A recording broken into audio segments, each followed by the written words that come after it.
કોલેજની વિદ્યાર્થીની સાથે 7 શખ્સોએ 2 વર્ષ સુધી દુષ્કર્મ આચર્યું। ઘટના છે બનાસકાંઠા પાલનપુર વિસ્તારની કે જ્યાં બસ સ્પોટમાં આવેલા કેફેમાં લઈ ગયા બાદ વિદ્યાર્થીનીને ફસાવવાની શરૂઆત થઈ।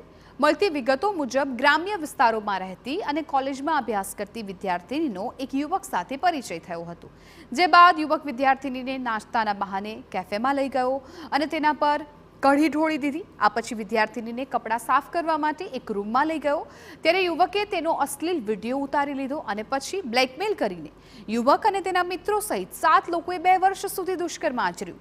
જો કે વારંવારના બ્લેકમેલ અને હેરાનગતિ બાદ વિદ્યાર્થીની સહન શક્તિ ખૂટતા તેણે પરિવારજનોને જાણ કરી અને પોલીસ ફરિયાદ નોંધાવી, જેને લઈને કાર્યવાહી હાથ ધરાઈ છે। અહીં સવાલ એ પણ ઉઠી રહ્યા છે કે પાલનપુર બસ સ્પોટમાં આવેલા કેફે અને હાઈવે પરના સ્પામાં ગોરખ ધંધા થઈ રહ્યા છે।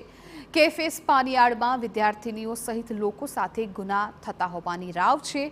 આક્ષેપ છે કે પોલીસની રહેમ નજર હેઠળ જ ગોરખ ધંધા ધમધમી રહ્યા છે, જેથી આવી ઘટનાઓ બની રહી છે। ત્યારે પોલીસ દુષ્કર્મીઓ સાથે કેફે અને સ્પા સામે પણ તપાસ કરીને કાર્યવાહી કરે તેવી માંગ છે। ઉલ્લેખનીય છે કે પાલનપુર બસ સ્પોટનું કેફે અગાઉ પણ વિવાદમાં આવી ચૂક્યું છે। અહીં 6 માસ પહેલા 2 યુવતીઓએ બીજા માળેથી પડતું મૂક્યું હતું। હવે પોલીસનું શું કાર્યવાહી કરે છે તે જોવું રહ્યું।